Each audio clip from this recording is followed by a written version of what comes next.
क्या नाम भाई साहब? जावेद अहमद।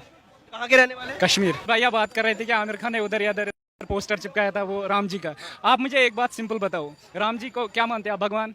भगवान ने पूरा ब्रह्मांड बनाया, ब्रह्मांड में आप मतलब अर्थ पे रहते हो, तो इतना सा गोला है जिसने मतलब सूरज बनाया, चांद बनाया, इतने गैलेक्सीज बनाए, खुद अर्थ बनाई, हम इंसानों को बनाया, तो हमें उसको रक्षा देने की क्या जरूरत है? एक मिनट नहीं, रक्षा देने का बात कर, रक्षा नहीं। पीके मूवी जो बना 3 घंटा मूवी था, 15 हाँ ठीक है, हट जाइए ना, 15 मिनट तक जो है शिव जी को बाथरूम में दौड़ाया गया। राजनीति की बात करेंगे तो राजनीति में हम वोट ने उनके मर्यादा और अस्तित्व को जिनको मिटाने की कोशिश की जा रही है भारतवर्ष से, उनको सुरक्षा दी जा रही है। वो मन का मामला है, वो इंसान के दिल के अंदर का मामला है, मतलब उनकी मर्यादा और सनातन धर्म को खतरे के लिए कैसे नहीं कर सकता?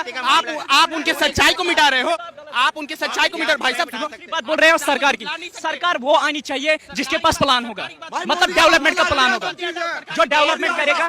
सरकार की बातें हटाओ, उससे वो था वहाँ दंगों का, वहाँ फौजी को ऊपर पत्थर फेंका जाते थे जो अपने देश की सीमा की रक्षा कर रहे हैं। मैं कश्मीर में रहता हूं, आपको क्या पता है? आपको कोई फायदा हुआ ना? हम तो वैसे ही है, जैसा पहले था वैसा आज भी है, जैसा 10 साल पहले था वैसा आज भी वहाँ की हालत है, वहाँ पर भी आज भी। बताइए ना, आप लाल चौक पे 10 साल पहले तिरंगा लहराए थे, सही से बोलिए, ईमानदारी से बताइए भाई। 10 साल पहले भी उधर लॉकडाउन था। लॉकडाउन कब लगा दिल्ली में? लॉकडाउन मैं बोल रहा हूँ, हाँ उधर हर साल हर दिन लॉकडाउन होता है। अरे भैया इधर कब लॉकडाउन हो गया? इधर कब लॉकडाउन हो गया? इधर तो आपको लॉकडाउन का मतलब कब पता चला? 2019 में आपको लॉकडाउन का पता है, लेकिन मैं वहाँ रह रहा हूँ ना, 26 साल मेरी उम्र है, मुझे 26 साल से पता है कि लॉकडाउन क्या है। दुनिया को, हाँ दुनिया को पता चला कोरोना की वजह से, लेकिन हमें पॉलिटिक्स की वजह से पता चला कि लॉकडाउन हर रोज होता है। आपको पता है 2016 में जो पेपर भाई जावेद एक आप बताओ ना, आप एक बार बताओ, वहाँ सरकार किसकी थी? भारत में सरकार, यूपी सरकार, कांग्रेस सरकार ने काम नहीं करा, क्योंकि वो में किसकी सरकार थी? 2016 में किसकी सरकार थी? 2016 में आप 4G नेट का मतलब इंटरनेट चला। मैंने 2016 से 2019 तक बिल्कुल इंटरनेट नहीं चलता था, वो भी 2016 में, जबकि दुनिया पीक पे है। 4G चल रहा था, 5G चल रहा था, लेकिन उधर 2G भी नहीं चल रहा था। ऐसी सिचुएशन 2000, आप 2016 की बात करें, आज 2023 है, आज भी आज की डेट में भी आज 7 साल हो चुके हैं, 2023 है, आज 2023 है, फिर भी बात कर रहे हैं। जावेद सुनिए, जितना हम सुनते हैं सरकार की तरफ से या भारतीय जनता पार्टी के कार्यकर्ता या प्रवक्ता जो भी बोलते हैं, वो सब कहते हैं कि अब कश्मीर में पत्थरबाजी नहीं होती, हालांकि देखने को भी नहीं मिलती। अब कश्मीर में लोग सेना पर पत्थरबाजी नहीं करते, सवाल नहीं उठाते।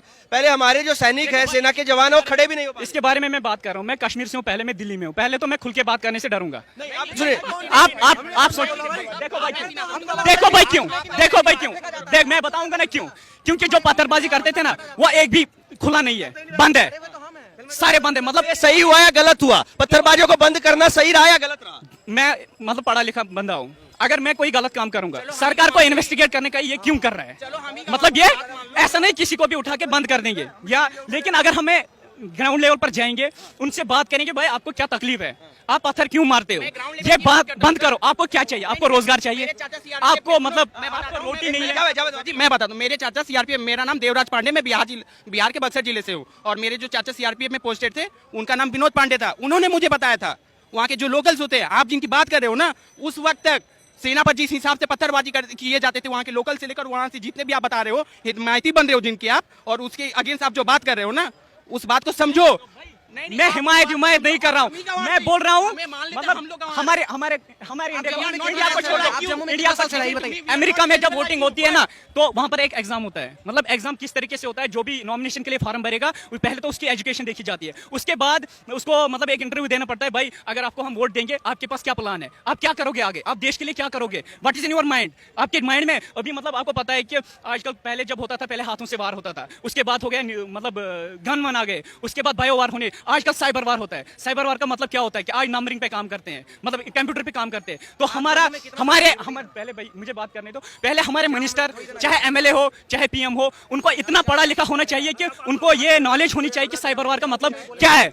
साइबर वार का मतलब बायो वार का क्या मतलब, एक तरफ से हम समझेंगे कि जैसा कोरोना था, ये भी एक बायो वार हो सकता है। देखिए, हिंदुस्तान की यही तो खूबसूरती है, लोकतांत्रिक देश है कि कोई गरीब आदमी भी चुनाव लड़ सकता है। पूरे विश्व में, सुनिए, हिंदुस्तान की डेमोक्रेसी को पूरे विश्व में सराहा जाता है कि कोई गरीब आदमी हो, कोई कैसा भी आदमी हो, वही चुनाव लड़ सकता है। ये बात नहीं है भाई, बात ये है कि गरीब हो अमीर हो, लेकिन एजुकेटेड होना चाहिए। एजुकेटिव होना चाहिए, जिसके पास प्लान होगा।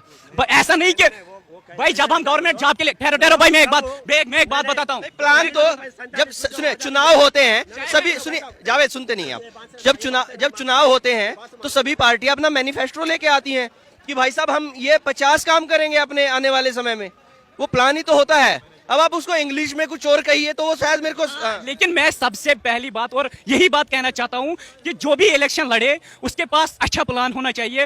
हिंदू मुस्लिम को छोड़ के बाकी सारे मतलब आउटर कंट्रीज को छोड़ के अभी दुनिया में सबसे बड़ा तरक्की दुबई कर रहा है, तो दुबई तरक्की कर रहा है, मतलब कर रहा है कि नहीं कर रहा है, या अमेरिका तरक्की कर रहा है, उधर मतलब दूसरे कंट्रीज को नहीं देख रहे भाई वो क्या कर रहा है, ये क्या कर रहा है। नहीं भाई, अपनी कंट्री को डेवलप करो, हिंदू मुस्लिम मत करो, दंगे फसाद मत करो। हिंदू मुस्लिम कहाँ हो रही है? नहीं मतलब आज तो आप ही तो दिखा रहे हैं, आप बात कर रहे हैं जो अभी बात भैया नहीं थे, वो हिंदू मुस्लिम बात नहीं थी कि यहाँ पर राम राष्ट्र बनना चाहिए। देखो अभी बोल दिए भैया, आप हमको बोले भैया अभी आप माइक को नहीं ना, अच्छा एक बात मुझे देर हो रही है, मैं जा रहा हूँ। एक बात मैं कहना चाहता हूँ, अगर आपकी थिंकिंग से मतलब राम भगवान है, अगर वो भगवान है तो वो आपका ही नहीं है। आप नहीं सोचते? मैं बोल रहा हूँ भाई, मेरी इतनी नॉलेज नहीं है कि मैं बता सकता हूँ, तो मैं क्या कर रहा हूँ, वो मेरा भी फिर भगवान है। मैं भाई वो फिर मेरा भी भगवान है, और जितना उसपे आपका हक है उतना मेरा भी हक है। ये सही बात है कि गलत बात है? ये सही बात, मतलब एक बाप के दो बच्चे, दोनों अलग अलग कैसे हो सकते हैं? हाँ हो सकता है एक मतलब थोड़ा नालायक हो और एक अच्छा हो, लेकिन वो तो सही है ना, दोनों पे हक बराबर है। इस तरह अगर आपको राजनीति लड़नी है, आपके पास अच्छा प्लान होना चाहिए, आपके पास एजुकेशन होना चाहिए, आपके पास मतलब देश को आगे